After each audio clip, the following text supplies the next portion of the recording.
मेरे channel incredible life. वक्त ने आज हम सबको घर में कैद करके रख दिया है, लेकिन हमारे नजरिए को वक्त कभी कैद नहीं कर सकता। एक छोटी सी कहानी के जरिए आज हम नजरिया को कैसे सकारात्मक रख सकते हैं, ये बात को समझने का प्रयास करेंगे। दो फकीर थे, एक फकीर युवा था और एक फकीर बूढ़ा था। गांव में दोनों की छोटी छोटी झोपड़ियां थी और 4 महीने से दोनों सफर पर थे। 4 महीने के बाद जब वो दोनों फकीर वापस लौटते हैं और देखते हैं तो दोनों की झोपड़ियां टूट फूट चुकी थी। जब वे नहीं थे तब आंधी आई थी और आंधी की वजह से दोनों की झोपड़ियां आधी टूटी फूटी हो चुकी थी। आधी छत टूट चुकी थी, दीवारें टेढ़ी मेढ़ी हो गई थी, रहने के लायक नहीं रही थी। यह दृश्य देख के युवा फकीर को बहुत गुस्सा आया। इतना गुस्सा आया कि ईश्वर है भी या नहीं, यह सवाल उसके मन में उठने लगा। ईश्वर को शिकायत करने लगा कि हे ईश्वर, ये गांव में कितने श्रीमंत लोगों के घर भी है, उसकी दीवारों को कुछ भी नहीं हुआ है, उसका बाल भी बांका नहीं हुआ है, और हमारे जैसे गरीब लोगों की इस छोटी छोटी झुपड़ियों को तूने क्या कर दिया। भगवान, आप में इतनी भी करुणा नहीं है कि हमारे ऊपर से छत भी छीन लेने को आप तुले हुए हो। उसके साथ ही जो बूढ़ा फकीर था वो बिल्कुल शांत था, भगवान को कृतज्ञ था, भगवान को कृतज्ञता व्यक्त कर रहा था, भगवान को शुक्रगुजार व्यक्त हो रहा था कि हे ईश्वर, तूने चाहा इसलिए आधी छत भी झोपड़ी पर रह गई। अगर तू चाहता तो आंधी की वजह से पूरी छत भी तू उठाकर गिरा सकता था, लेकिन कुछ तो करुणा है आप में ईश्वर, कुछ तो दया है आप में कि झोपड़ी की आधी छत तो आपने रहने दी ताकि आज रात हम शांति से सो पाएंगे। ऐसा सोचते सोचते रात हो गई। दोनों अपनी अपनी झोपड़ियों में सोने को चले गए। जो युवा फकीर था क्रोधित हो गया था, ईश्वर के साथ शिकायत करने में लगा था। उसको पूरी रात नींद नहीं आ पाई, वो चैन से सो नहीं सका। पूरी रात करवटें बदलता रहा, पूरी रात सोचता रहा, और उसको चिंता का विषय ज्यादा गहरा इसलिए हो रहा था क्योंकि आकाश में काले बादल गिर आए थे। बारिश कभी भी किसी भी वक्त हो सके वैसा दिख रहा था। तो वो ज्यादा चिंतित हो गया कि अगर कल सुबह हम उठेंगे और बारिश आएगी तो कहाँ जाएंगे, झोपड़ी में किस कोने में बैठेंगे, बारिश से हम पूरी तरह से भीग जाएंगे, घर का कोना भी बैठने जैसा नहीं रहेगा। जबकि दूसरी तरफ जो बूढ़ा फकीर था वो शांति से सो गया था।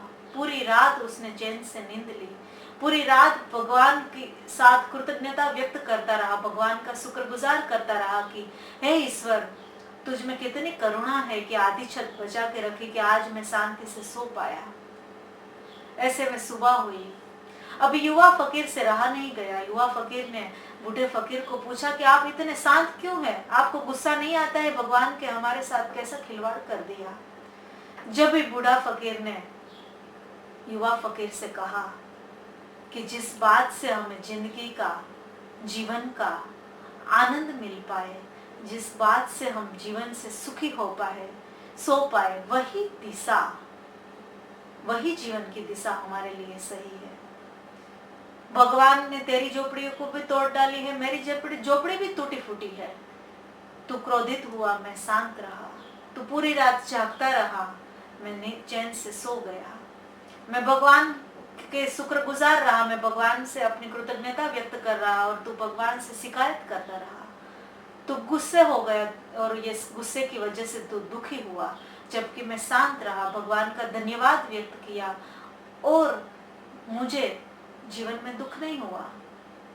भगवान को धन्यवाद करने से, परिस्थिति को सही नजरिए से देखने से मैं दुखी नहीं हुआ, मैं सुखी। तो अभी तू ही बता कि कौन सी दिशा सही दिशा है, जो दिशा तुझे दुखी कर रही वही दिशा, कि जिस दिशा से मैं सुखी हुआ वही दिशा सही है। अभी युवा फकीर को बात समझ में आने लगी थी कि दोनों की परिस्थितियां एक समान थी, लेकिन परिस्थितियों को देखने का नजरिया दोनों का अलग अलग था।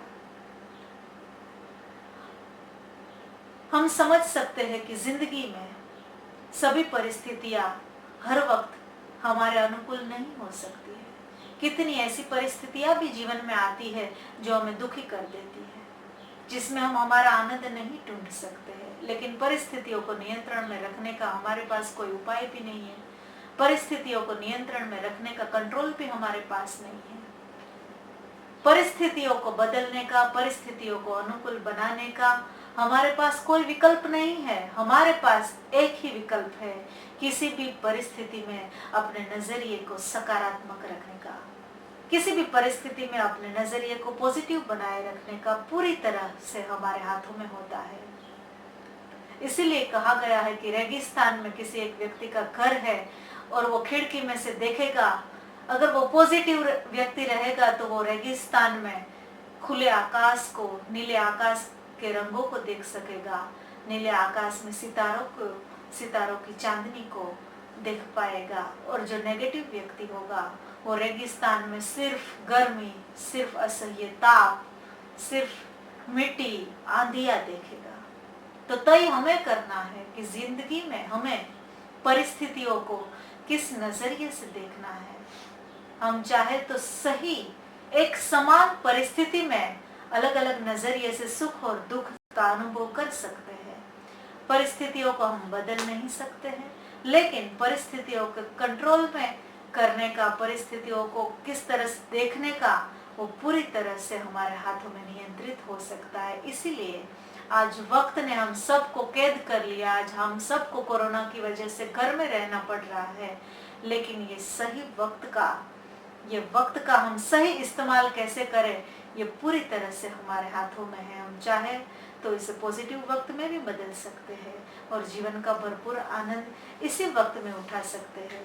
तो अगर नजरिया बदल देंगे तो परिस्थितियां हमें कभी दुखी नहीं कर सकती।